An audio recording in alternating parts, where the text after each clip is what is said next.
Ariel Helwani in Boston, just days away now from UFC Fight Night Boston, alongside the man himself, Conor McGregor, who meets Dennis Siver this Sunday night in the main event, live on Fox Sports 1. Conor, it's good to see you.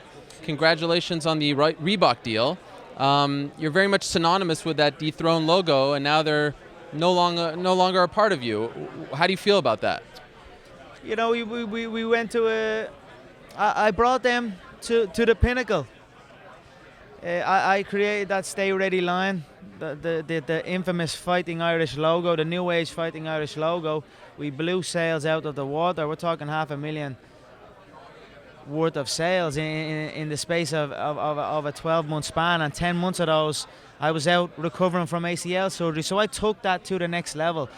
Opportunities were presented. You know, I had stores lined up. I took it to the next level. So it could go no more, and then Reebok came to the table, interested, of course, and we discussed it. You know, you must evolve or die in this game. It's just the way it is, and that is what happened. I have evolved, and now I am with Reebok, a phenomenal partnership. I see this going through the roof, you know. So I see this as continuing to blow it out of the water now. So obviously Reebok are a huge established brand, and now I look forward to being a part of that and bringing in them numbers for Reebok as well, and taking it to the next level.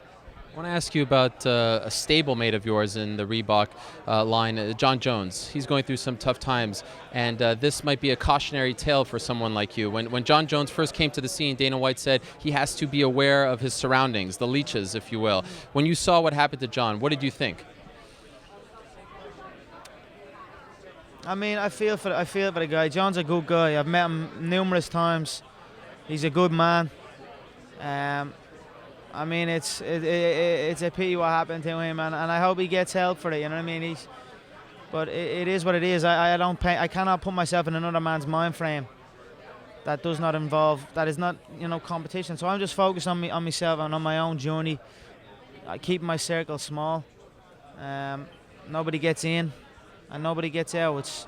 And we continually grow in that circle. Have you had to cut people off that were infiltrating and trying to lead you down the wrong path?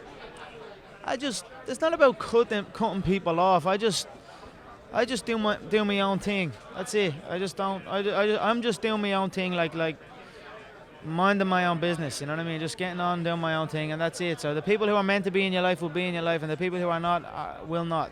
When I spoke to you in Dublin, you said that you envisioned being champion by the end of the year. Obviously, that hasn't happened. Are you disappointed about that?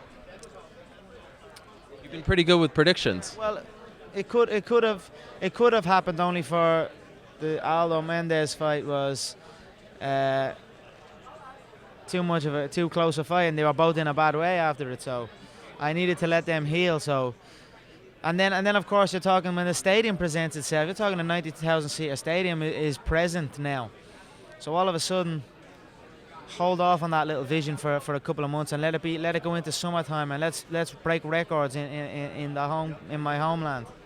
Dana White said it's down to Croke Park and Vegas if you win, and that seemed to be news to you yesterday. Would you be disappointed if they made that fight in Vegas? I will speak. I've heard the little Vegas thing, and it's I think it's due to the fact that there's like the curfew on a Croke Park event, and then there's the pay-per-view times.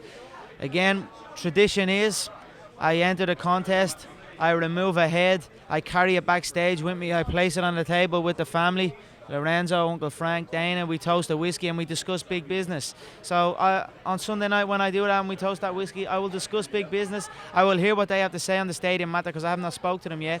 I will give my opinion on maybe what route we can go, but ultimately wherever they want it. I even said when I was in Brazil with Lorenzo that time that if you want to come over and bring this into the Brazilian stadium, let's fucking do that as well. I am open. I don't give a fuck.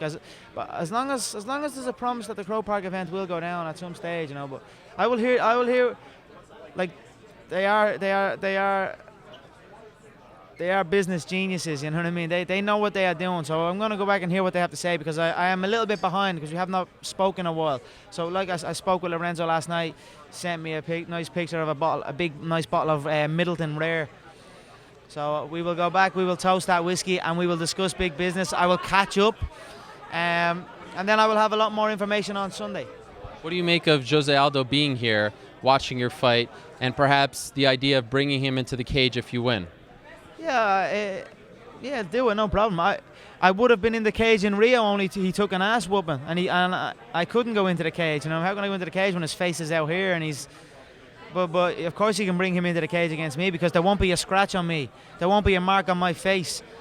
I'll be almost more fresher in that octagon after the fight than Jose will be sitting in the crowd. So bring him in and we can do it.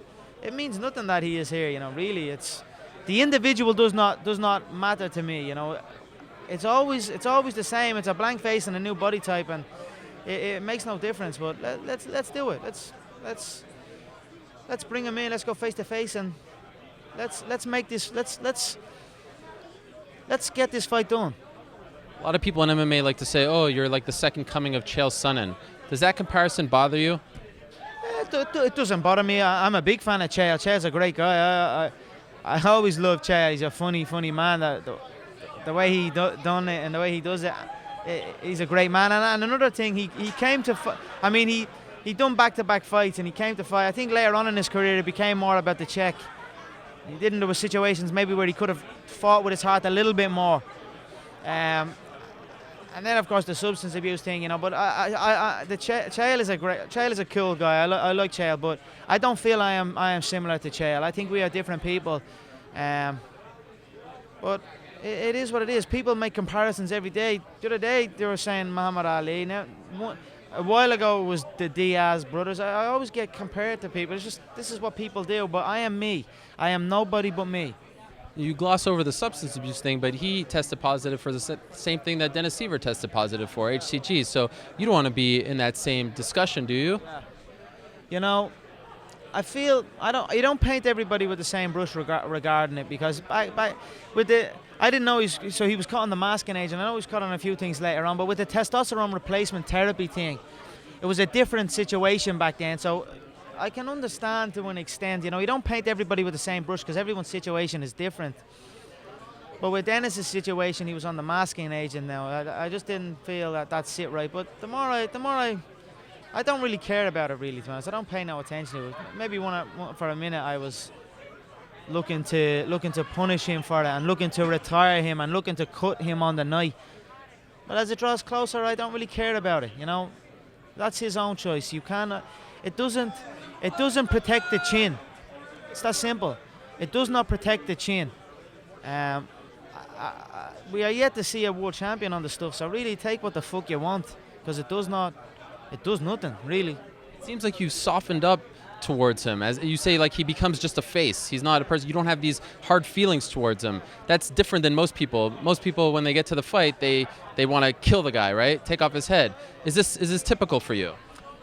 Yeah, this is typical for me. As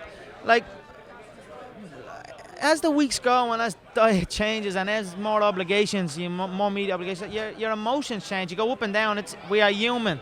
1 minute we are something, 1 minute we are completely opposite of that. So for me, a couple of weeks back, I was a bit more fired up by that reason that Dennis doesn't deserve this fight. That was kind of my thoughts going. He doesn't deserve this fight. He's a juice head. I was thinking that a while back. But now as the contest draws closer, the structure of the face becomes blurry almost, and eventually, like, it just becomes blank. There is no eyes. There is no definition. It's just a blank face and a new body type. That's the way it seems to always go. The emotions are gone. I don't know what it is. I don't see them as a person. I see them as a frame. I just see the anatomy. I've heard you say that you're getting more comfortable in front of the camera. How is that possible? How can you be more comfortable than you are now? I don't even know when I probably did say that. I mean, because, look, whatever you do, right? Put a camera, or even this thing. See, you put that in someone's face, even without a camera, and it makes people react differently. just that alone, that microphone alone, or a camera, you bring that into a room full of people and put it into somebody's face, it has this effect. I don't know what it is. It's like it has a weird effect on the universe. It's like a weird energy that all of a sudden happens. People act differently. People talk differently. And I am no different. When I'm talking to an Irish person, I talk completely different. And then when I'm talking to an American, I think I'm just getting more comfortable in just being myself and just kind of letting it flow. But that's what I kind of mean by that. But by no means it's not my favorite part. It's probably the worst part of the game, especially fight week. Back to back to back, 14-hour media days, Ariel. I was doing for this in preparation for this, going from one interview to another, answering the same question over and over again. You become robotic, like a robot, and your voice everything changes, and I just feel like I'm maybe getting a little bit more comfortable with it, or just more, maybe not, just more accepting of it, that this is just the way it is, this is the way it has to be done. Okay, final question for you. You're back in Boston. Of course, your second UFC fight was in Boston. It went the distance. You injured your knee. And I remember seeing you on the dais. You were at the end of the dais there. Now you are the main event. You're the main attraction. And you're one step away from getting that title shot. Is it almost, do you feel like it's a little magical that you're getting to do that here, where you had the injury, where your career was somewhat put on hold, where you weren't the main event? All these things coming together, a little interesting, right? There's so many interesting things, Ariel. It's all interesting for me, There's all these little tells that things are right. The circle is right. It just keeps. It's almost like it's going around in circles, but it's bigger each time or something. You know what I mean? But it definitely feels right. There's definitely something in the air. There's a nice energy in the air, and I feel it will culminate into a bubble of energy inside that octagon when the crowd are around. It's going to be something special, and it's good to be back. Thank you, Conor. Best of luck. I like the gloves, by the way. You're like a hitman out there. If things kick off, I will make my exit safely. So I'll leave the gloves on just in case. All the best. Thank you.